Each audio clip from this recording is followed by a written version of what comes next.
টিক্কা কাবাব ready করব, তাই সব কিছু গুছিয়ে নিয়েছি। এখানে মাংসগুলো আগে দিয়ে দিলাম প্রেশার কুকারে। তারপরে এখানে আছে বুটের ডাল, ভিজানো তেজপাতার বুটের ডাল।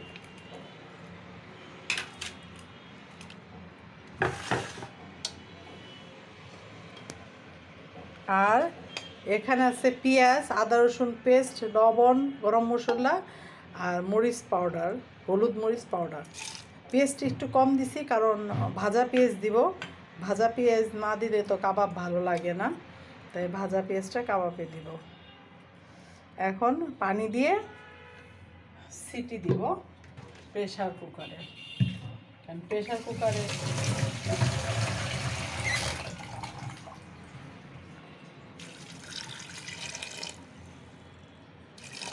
অল্প পানি দেব।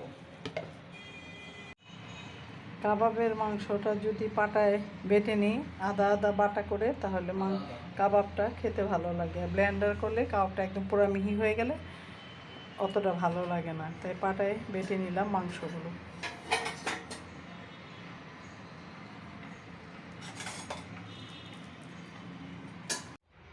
এখানে পেঁয়াজ ব্রাউন আর জিরা পাউডার দিয়ে রেডি করে নিয়েছি।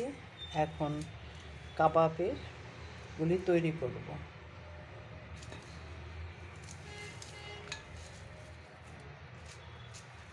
ডিম দিব, দিয়ে তৈরি করব কাবাবগুলি। কাবাবগুলি রেডি করে নিয়েছি। এখন কাবাবগুলি তৈরি হয়ে গেছে, ভাজবো না, এখন ফ্রিজে রেখে দেব। আমার যখন প্রয়োজন হয় তখন 20 মিনিট আগে বের করে রাখলে নরমাল হয়ে গেলে তখন ভাইজে নিতে সুবিধা হয়। তাই আমি প্রায় টাইমে কাবাবগুলি এভাবে রেডি করে ফ্রিজে রেখে দিই।